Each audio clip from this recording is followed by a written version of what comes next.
Okay, everybody. Hi, everybody. Just making sure this can play. And this is really important. This is breaking news on day 2038, 37, 38. So much is happening. And of course, it's very late. It's after 1 a.m. in the morning.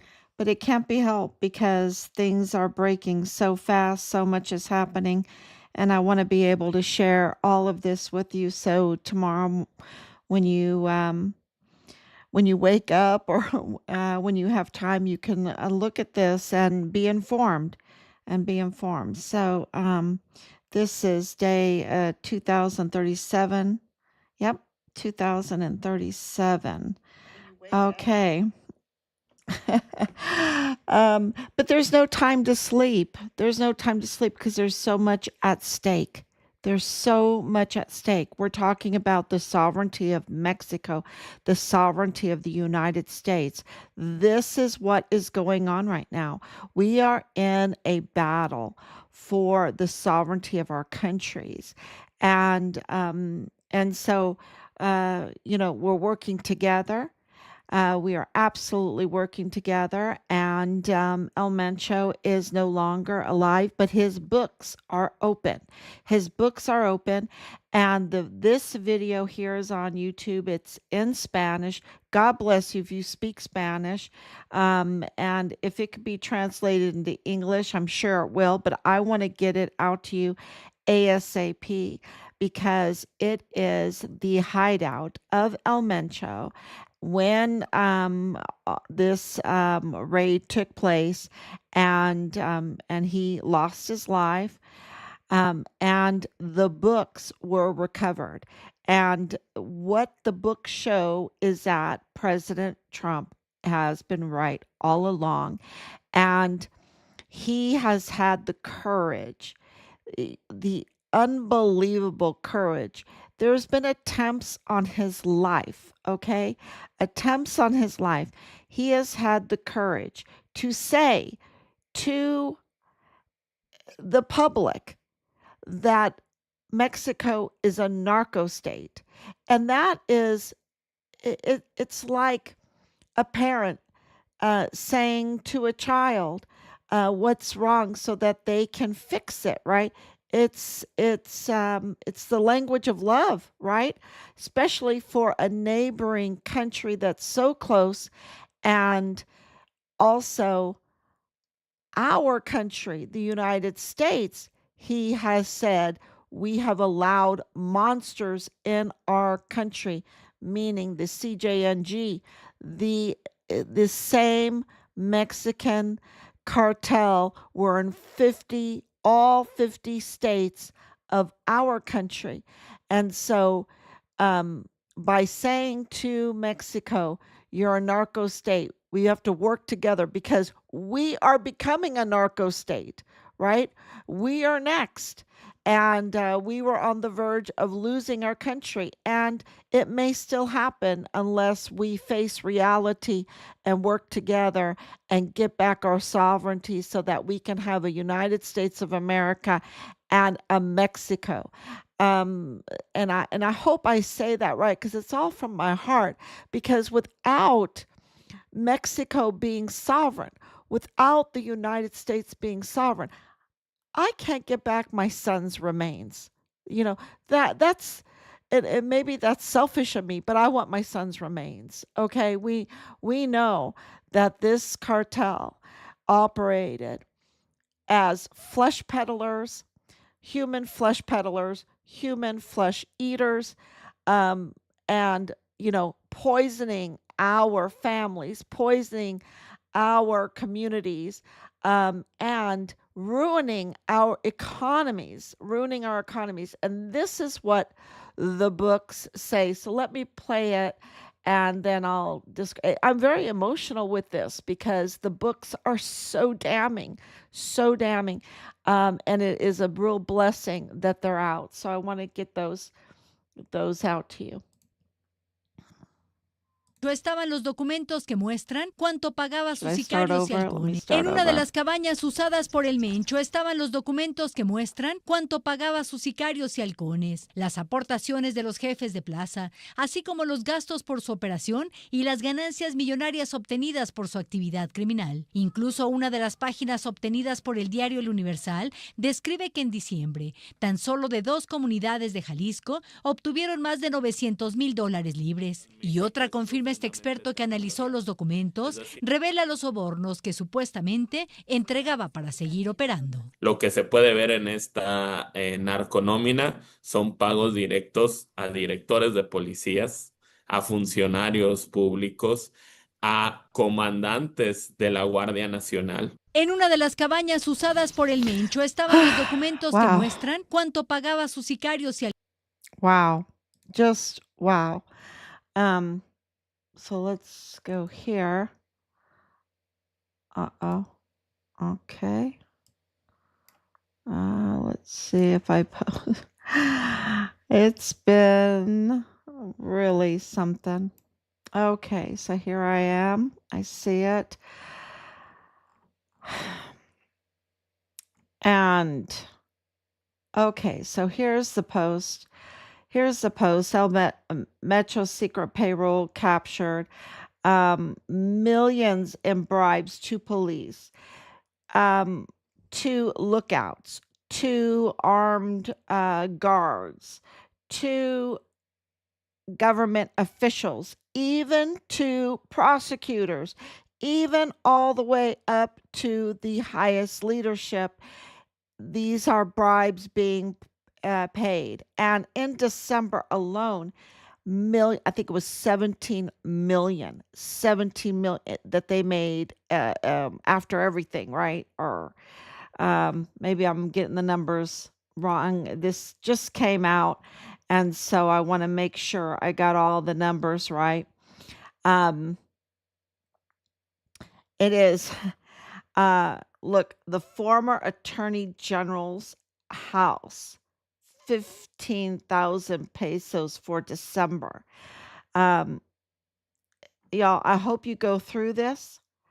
The thing that stuck out for me after watching Candace Owens today is so much money spent on slot machines. Who do they have a contract with? Because it seems like the family circle of Erika Kirk sells slot machines. That was so weird to me today when that came up tonight after watching Candace Owens this morning. Just absolutely spotters. Yeah, spotters. Thank you. Let me see. We have a Spanish. Thank you, Laura, for coming on.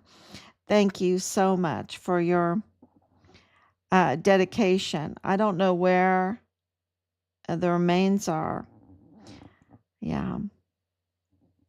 Yeah, absolutely. Spotters, hitmen, government officials, high-end government officials. Just look at the Arellano family.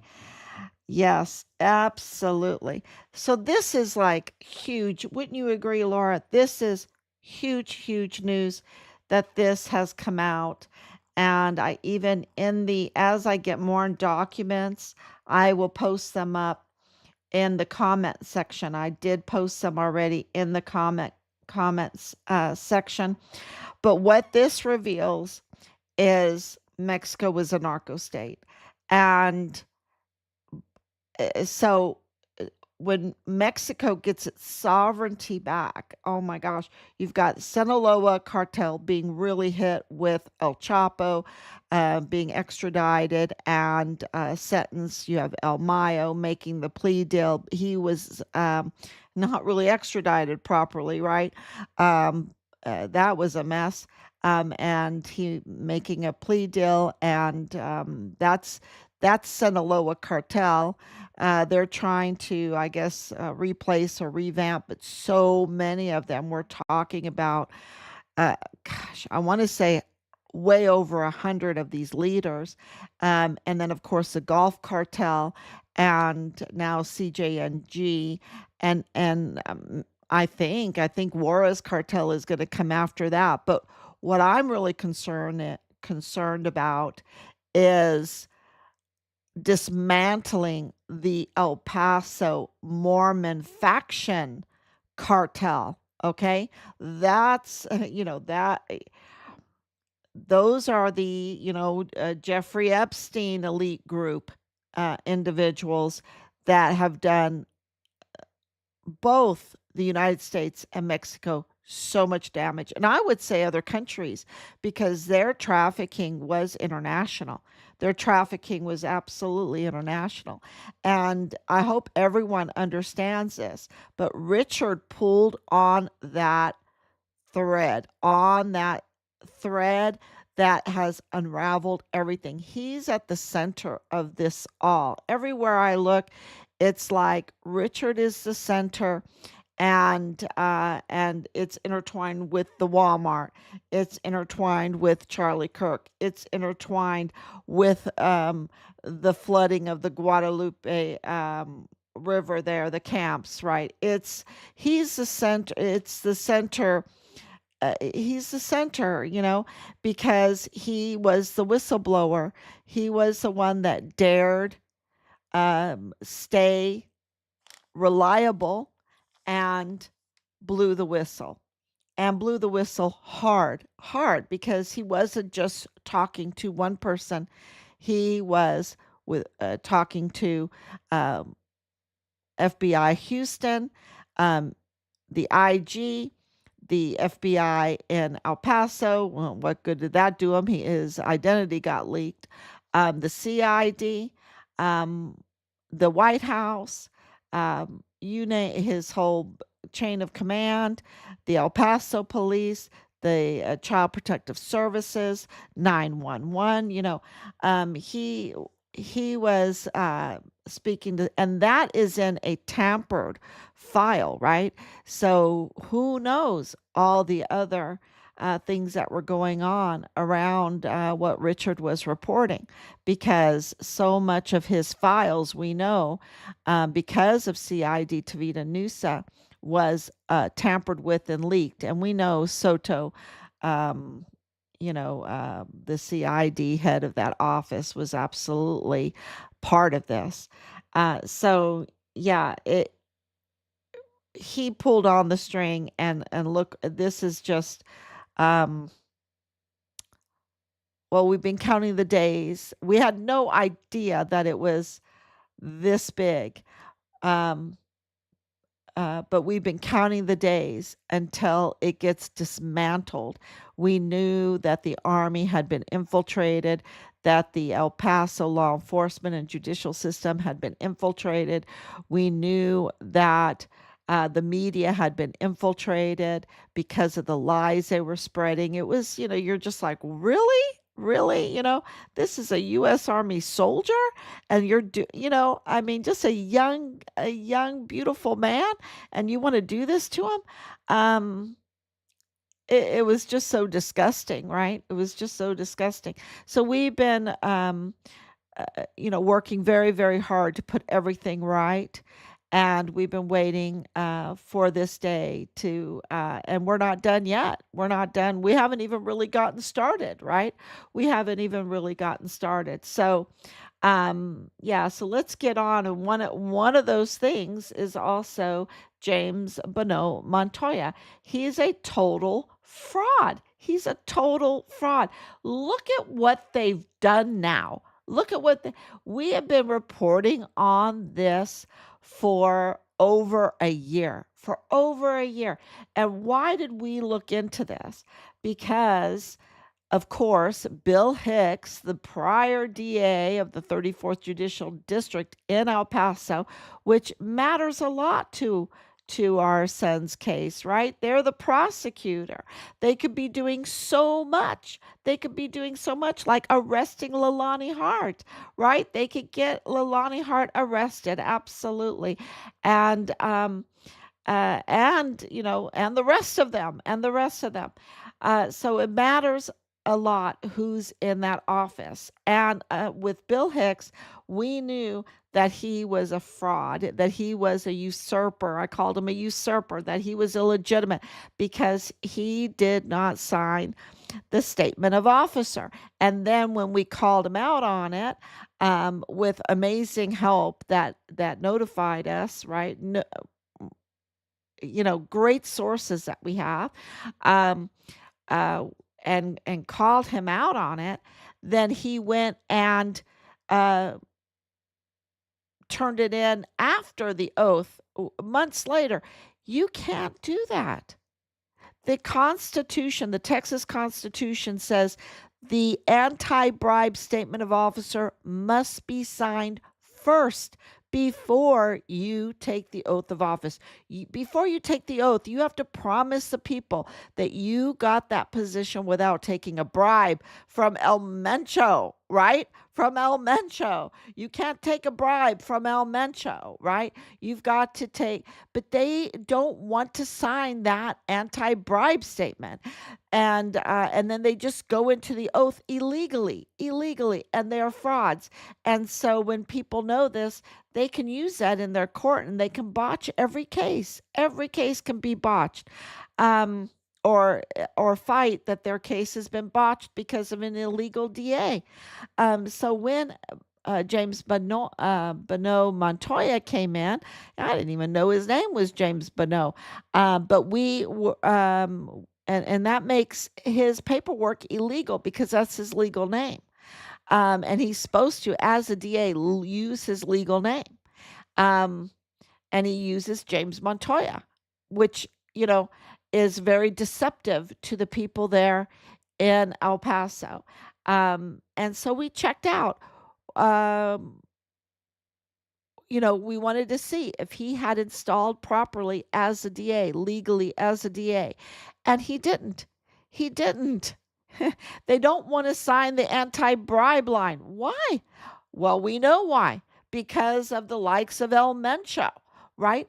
Paying narco money to even prosecutors' offices. That's what's going on here. And so what happened is, because of our inquiries, he quickly backdated a statement of officer, with a 2028 stamp. Now they look at this. Let's see if I can get this on here.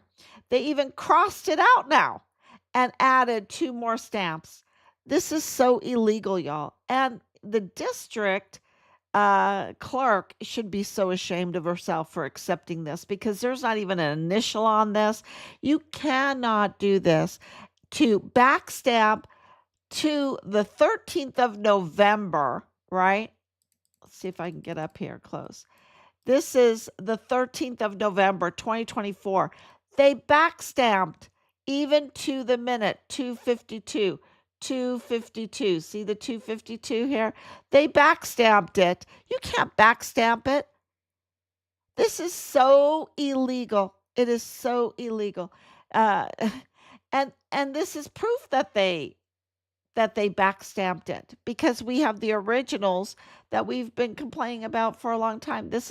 And then you've got the district. So this is a county, right? This is a county stamp. And you've got the district approving it. What are they on El Mencho's? Let's look at the ledgers to see if El Paso district clerk is on El Mencho's bribe list, right?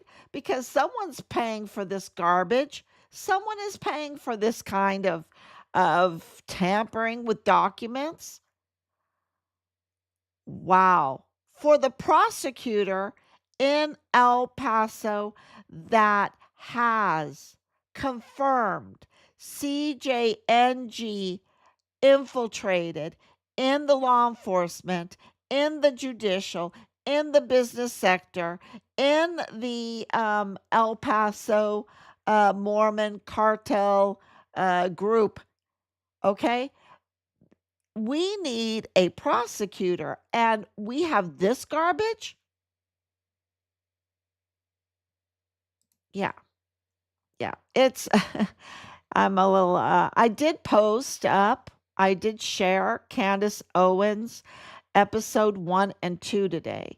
And I think they're very important to Richard's case, because it has to do with Fort Huachuca. It has to do with the military. She calls out that the military, she is convinced that the military are responsible for the death of Charlie Kirk.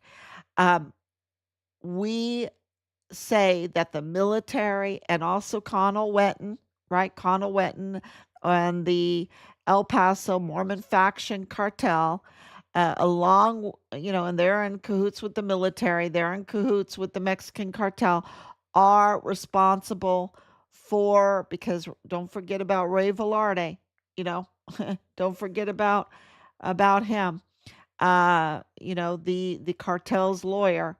Um, being part of this.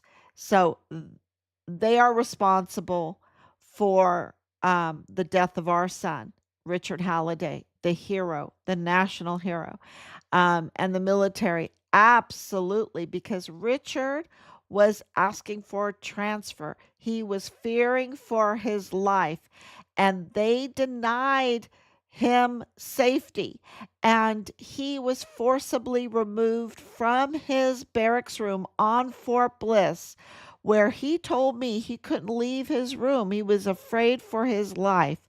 And oh my, they forcibly removed him when his security detail did not show up, and they took him downstairs to the basement room in the arms room, and they took his life, and they stole his body off of Fort Bliss. This is the responsibility, the fault of DES Thomas Kane, who is the director for the security on Fort Bliss at the time. He was the guy, and they stole his body off of Fort Bliss, and they trafficked to Mexico, and every day more and more evidence secures our position that says all evidence indicates his body, his remains were dumped at Plenitude Crematorium, which is huge news today, huge breaking news. But this is really important, because what Candace Owens has been revealing is this infiltration by the El Paso Mormon faction cartel. And she even talks about the links of Erika Kirk, Erika Franchi Kirk, with the Mormon faction. Okay. She doesn't say Mormon faction. She just says Mormon. But I want a distinction here. This is a Mormon faction that is absolutely connected to Fort Huachuca, to the everything surrounding the deception, the asymmetric warfare training, the pilot's daughter of Lolita Express, Jeffrey Epstein, right there in the middle of all of that. Um, it is This is the infiltration. This is the Trojan horse. And it has everything to do with this Mormon faction that they impersonate Catholics, they impersonate evangelicals, they impersonate Anglicans, they impersonate. I had the, let's just say I had individuals that came up to me that told me that they were the same faith as I was, and I knew that they were not. I knew that they were not. Okay. Because faith means you believe something. You believe something, and then, you know them by their fruit. If they believe something, then you know them by their fruit. And so, yeah, it's just so clear that there was a lot of deception, impersonation going on, and in Richard's case, it was just huge, huge impersonating us, our family, cashing in on our son. I don't say that often enough, but absolutely, they wanted to monetize Richard's remains. Um, and of course, that's what these people do. They are flesh peddlers. They are human flesh peddlers, and worse and worse. And so that is, and of course, that is the funeral home fraud. Um, and they don't even know, really, they don't even know for sure if Charlie Kirk was buried, because there's so much fraud all around in this. And so everything she's saying is very, let's say it's intertwined with Richard's case. And so I did share those, and I hope that you will watch them to understand the level of fraud here, the level of infiltration, okay, of this. And I wrote it out and posted it, talking about the Mormon colonies, the polygamous colonies, the them having loads of, I mean, loads of wives, y'all, loads of, it's like John of God, it's just, and they'll have loads of children and they monetize it all, okay? And so their belief, to me, because evidence indicates, evidence confirms so much of this, their faith is, of course, to themselves, but aligns very much with the project, the Venus Project, that Jeffrey Epstein was doing at Zorro Ranch and in Santa Fe in the laboratory there, trying to um, doing geno and DNA and all of this, trying to find eternal life, and then monetize it, right? Monetize it, turn it into a financial instrument, this biological study, and turn it into a digitized financial instrument. That's, to me, that's what's going on here, because the level of deception in order to place yourself in high positions, and also to fraudulently get Walmart mass shooting victims funds illegally, right? The level of fraud in all of this, to monetize people's families' uh, remains, right? While you're giving them ground up construction debris in urns, so that you can play with, monetize these bodies. Um, they have no respect. This sacrilege. They have no respect for the human body. There's no Christian indication of that. This is the image of God. This is to be respected. The body is the temple. There's no. Uh, it's all about monetization, right? Of children, of women, of everything. And so it's all being displayed for everyone to see. And they did that to our son, right? Where the army could have, transferred him out back to Korea, right? Where we have family. They could have sent him that far away, right? And he would have been very happy. Um, but no, they wanted power over him, and they had to silence him forever, because what he was reporting, his bravery, was just uh, deserving of the highest honor of the land. Okay? Really. Deserving of the highest honor of the land. So I'm going to get emotional. So yeah, so I hope you watch that. And of course, this Mofar and Farfar. If you don't know what that means, I'll explain it to you, because I think it is such an uplifting point in all of this, because God always provides, right? The truth always provides. God already won. God already won, and he is, if we just keep knocking, knock, seek, and ye shall find. Knock and the doors will be open to you. If we keep investigating, God's going to give us all these nuggets, right? Answers. So this is one of them. Uh, Erika Kirk calls her grandfather Mofar, okay? Because she identifies with her Swedish side, which is her father's side, right?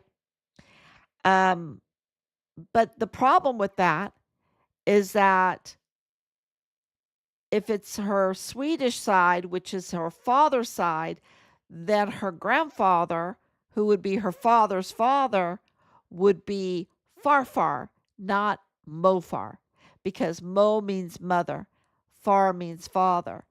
The mother's father, the father's father. That's how their language works. It's like that in Korea too, in Korean.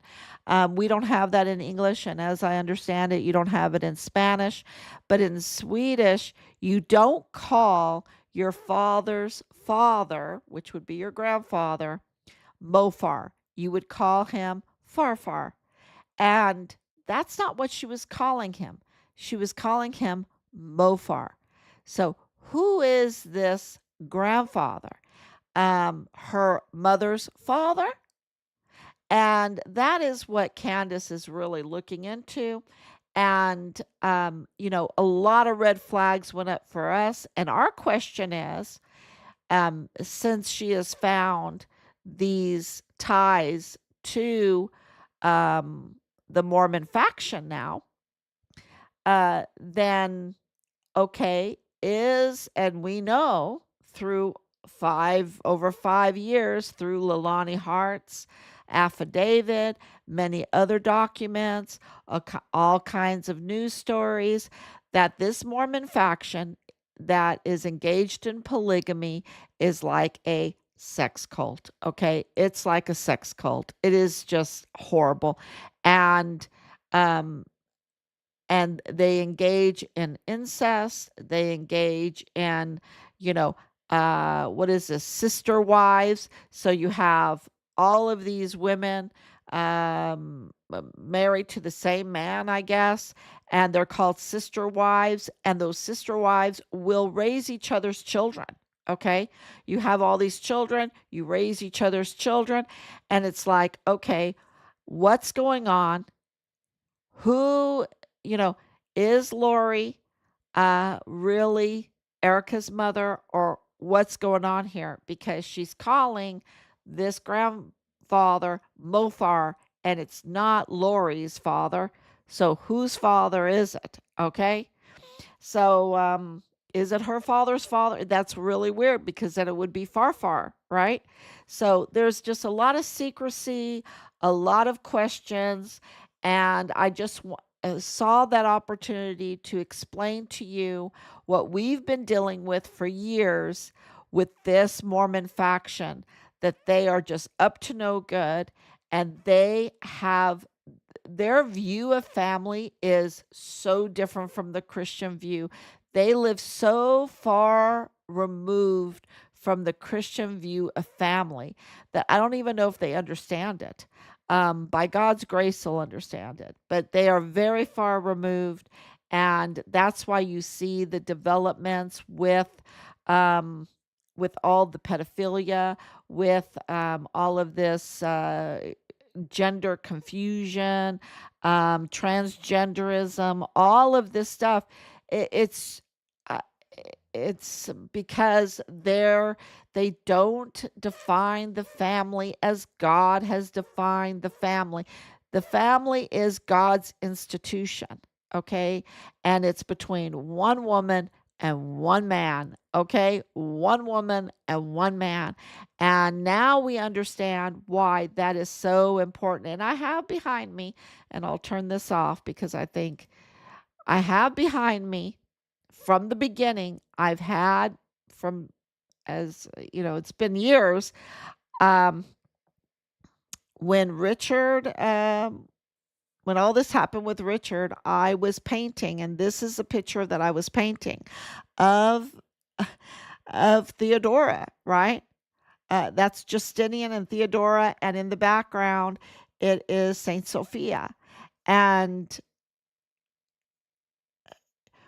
who in the history that I know of, um, and maybe someone out there can know somebody else, but there is no person greater than Empress Theodora in codexing family law.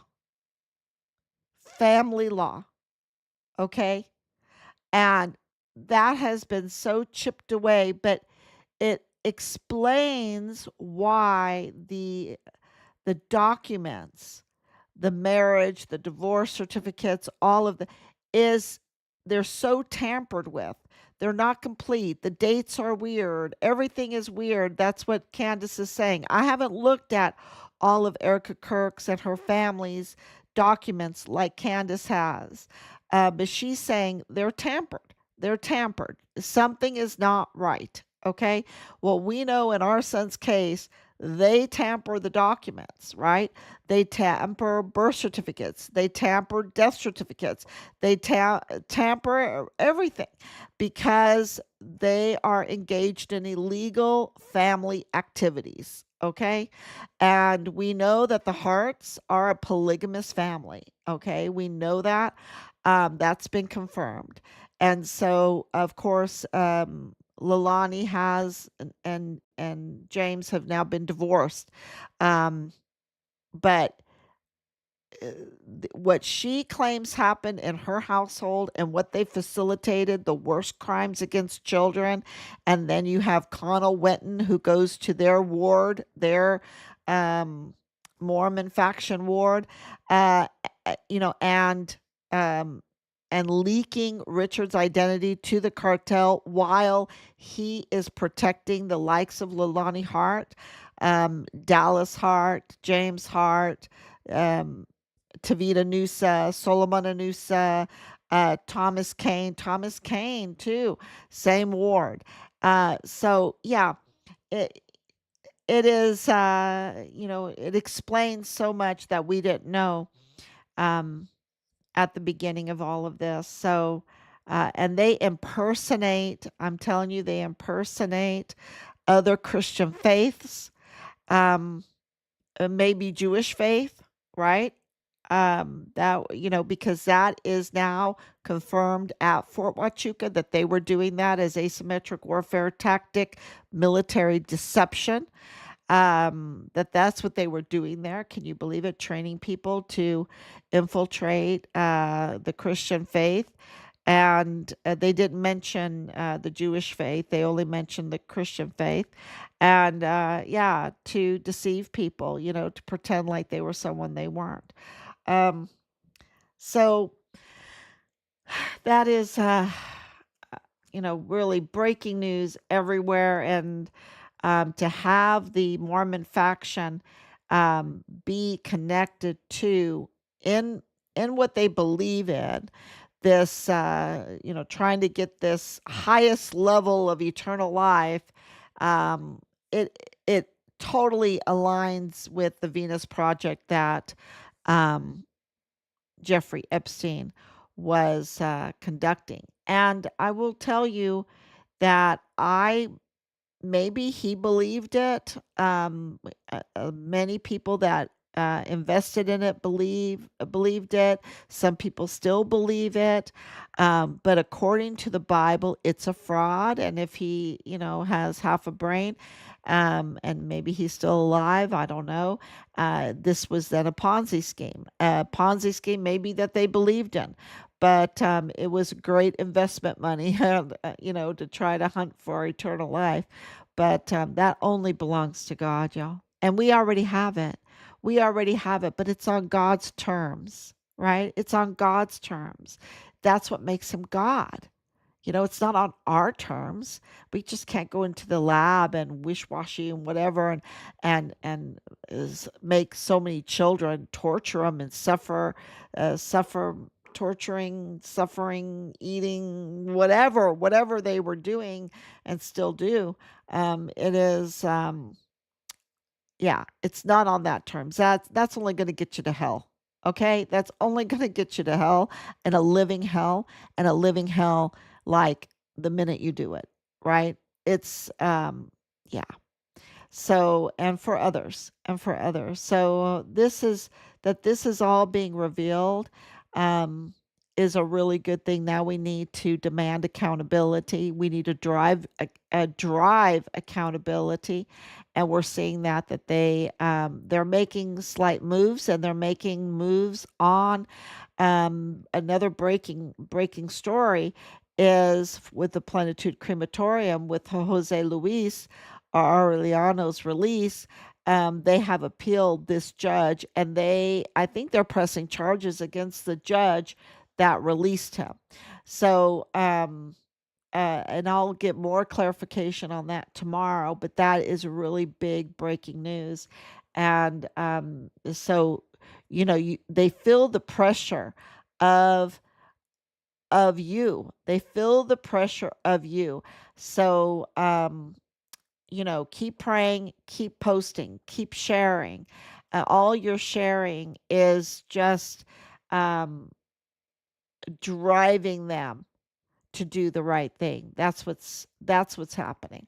So we've had in the weekly, we've had millions of views, and that is we're not like Menchos. We're not like the CJNG. We don't want to go out and be violent, be vile and violent and all of that. We want to do things legally, and then have them arrested. And then for those that do capital punishment crimes, they need to face capital punishment legally. So this is uh, this is why you matter so much, because this is a team effort, and all of your sharing is it liking, sharing, following. Um, this is what is going to get our sovereignty back in the United States and the sovereignty for Mexico. Um, yeah, so that is, uh, and then and then a lot of yeah, the beautiful places in both areas can be enjoyed so much better. So yeah, I'm gonna probably end with that very positive note. Um, just so much going on, and make sure I read all of what Laura has to say. Oh my goodness, yeah. Yeah, CPS, but CPS was Tavita Nusa, right? CPS was Tavita Nusa. James was IDS Pueblo. He was Veterans Benefits. Um, yeah, that's a big one. And we have a new VA, I guess you call him a director now, there in El Paso. So we'll see what happens with that. Um, yeah, Greg Abbott he's compromised. Okay, he's compromised with the CJNG, and so is Ted Cruz. Okay, and so is Veronica Escobar, and so is Beto O'Rourke. Beto O'Rourke's really deep in this. So we're going to have an El Mencho book moment. But they might even be in El Mencho's book, okay? Because CJNG are all in on all in every state, all 50 states. So as this book gets looked at, it's going to be interesting. I wonder if I'm going to see Ted Cruz's name in there. It's going to be like Jeffrey Epstein's Files 2.0, but instead of Jeffrey Epstein's, it's going to be El Mencho's. So this is a really big day, a big deal today that they were able to capture. They're very detailed ledgers and their books. Yeah.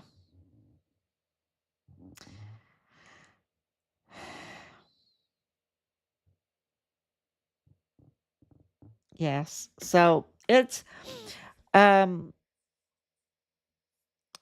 these are the vicious negotiations for Richard's remains, and they're really protecting those remains with everything that they have because it's a big deal, y'all. He's a big deal. And yeah, so keep praying and keep sharing, keep posting, keep liking, and I will be